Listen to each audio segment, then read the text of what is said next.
Hey guys, welcome to my channel Guitar Basement. My name is Jordan, and in this video I'm going to be converting this rock axe or junk axe into a playable guitar. I'm also going to cover the process I use to find these cheap guitars, how I get the replacement parts, and what I do to actually make them playable. You can use this video for entertainment purposes, to learn how to make a guitar better for yourself, or get an idea of how to make a little extra money. However, I'm not a luthier, so please do not do any of this to an expensive instrument. All right. Let's get into the video. The first thing you need to do if you want to find a cheap guitar to redo would be to go on Facebook Marketplace, and that's where I find about 90% of the guitars that I redo. I'd say about 10% of them come from eBay, and you can find those anywhere from $20 to $60, so that's a good way to find a body and neck to mod, basically. So I get on there and I find something that'll be good, something I see that has potential, and then I make it into what I'm going to do in this video.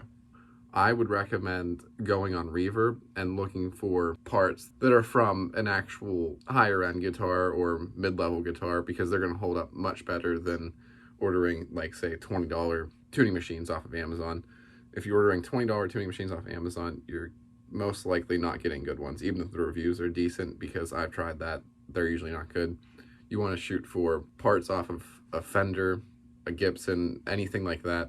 And a lot of the times it'll be just like these regular Fender tuning machines that I have on my Fender American Stratocaster, because people want to put locking tuners on. I hate locking tuners, so this works for me. And for simplicity purposes, you're probably going to want to look for a loaded pick guard.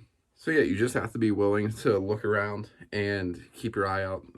Make sure you're getting actual Fender parts. You should be able to make a cheap guitar pretty good. All right, now let's get into the initial sound check of this guitar.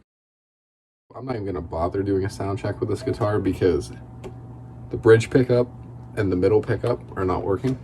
I also, before the video, tried lowering the action to a playable height. This is the result.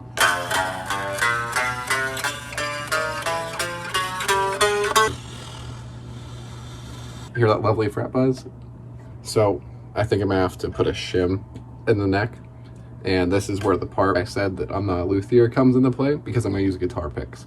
And for those of you who don't know, a shim is meant to kick this part of the neck out so that you can actually get playable action again if your truss rod isn't working enough. But before I even bother, I'm going to tear this whole thing apart, get a new finish on it. I'm gonna go over some of the parts that I ordered, and then I'm gonna take you on the whole process of turning this into something more desirable than just a boring black rock axe. It bugs me that there's no C on there. Like rock R-O-K. I don't know. Okay, so the tuning pegs that I ordered came in today, and they are from a Fender Deluxe Stratocaster. I only paid $20 for them. Free shipping. These are really good tuners. I put them on some of my projects before. You can find them on Reverb. All right, and then I ordered this loaded pick guard and this back plate from eBay, and it was $20 free shipping. It's from the Squier standard Stratocaster. I don't believe that they make the standards anymore. I might be wrong, but they're decent enough sounding pickups, which are going to be much better than what was on the rock axe. So excited to get this on there and see what they sound like.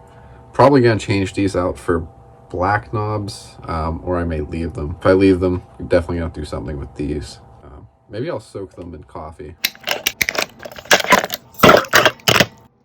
Relax, I didn't actually do that. So now I'm going to start the process of stripping this thing down and getting it ready to be sanded and refinished tomorrow.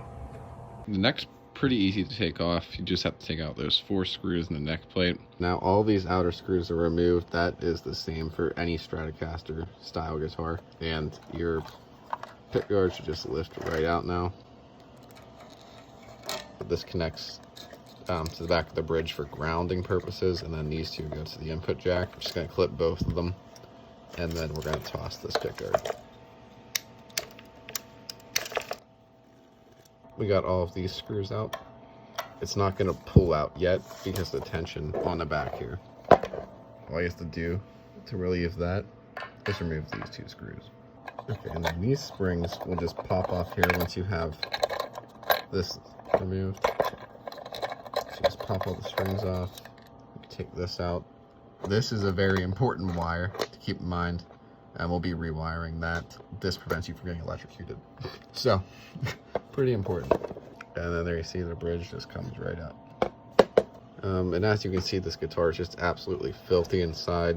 I mean, it's what you'd expect from a guitar of this quality. They aren't going to take any time to vacuum any of the cavities out. So now the body is ready to go. So there's a crack in the neck, I noticed. This looks like this was how it came from the factory. That doesn't surprise me with a guitar of this quality. So I'm just going to lightly sand that area. I may put a little bit of glue there. I might not, and I'm gonna get this whole neck sanded down too, and probably a layer of stain on it.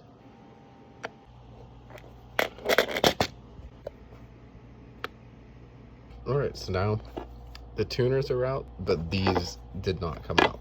That happens a lot, so what you'll want to do is get a screwdriver that's just wide enough to fit in there, and then tap the back of it with a hammer or something heavy, and they should just fall right out.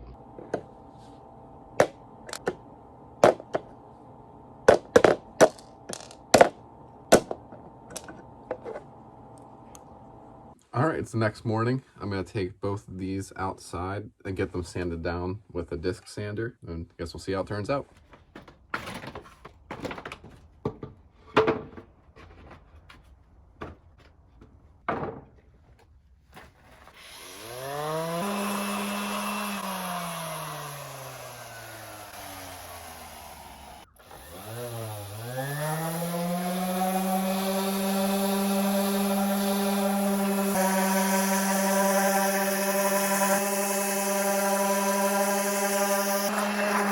So I've been sanding this for about 10 minutes now, and there's a very stubborn coat of primer on here that is extremely hard to get off, so this is going to take a while. All right, so the top side is pretty much done. I think it's going to look pretty cool, leaving this black strip around the outside and then staining the middle here with like a cherry red stain, or I may do an ebony stain. I guess we'll see, but that is the plan. Oh, and part of the reason why I'm leaving the finish on these sides is because I'm lazy and I don't feel like sanding all of this out perfectly to get it stained. But I also think it's going to look cool. All right, so the body's all done now and ready for a coat of stain on both sides. Now it's time to sand down the neck and get this god-awful logo off of here. Much better. The neck is now also completely done, and it's time to get some finish on them.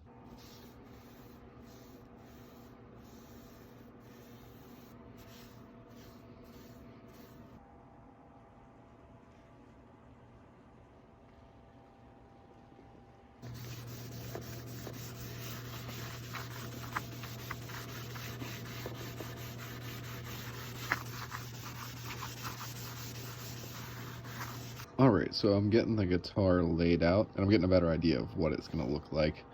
And I'm thinking, since I decided to leave the black finish along the sides here, that black tone and volume knobs are going to look really good. So I think that's what I'm going to go with. Alright, and to get these knobs off, you can actually use a guitar pick and work your way around the sides if necessary. Sometimes they'll just pop off like that. Okay, we got them all off. So these new knobs I ordered are solid black, and they come with an Allen key. So you loosen that and then tighten it to the width. All right, so now all of these volume and tone knobs are firmly grasping it, and I think that looks really cool.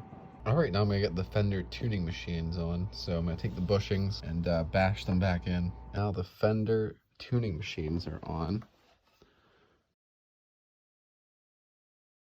So it's time to get the back plate on, get it strung up, and see what we're working with. All right, the guitar is all strung up now, and we are ready to put it through the amp and see what it sounds like. And the amp that I am running this through is a Bugera Vintage 55 HD, and it's going through a Marshall FM 400 cabinet. Oh yeah, and the reason I didn't include the part that involves me shimming this neck is because it is not how you're supposed to do it, and that's probably something you can definitely find in other YouTube videos. I'm really happy with how it turned out. I just think it looks really cool with that black strip around there, and then these matching knobs. I also got the action fixed. I got it fixed by adding a pick to the top here, actually. I originally thought I was gonna have to add it into the bottom here, but that didn't help at all. And I'm not very proficient in shims.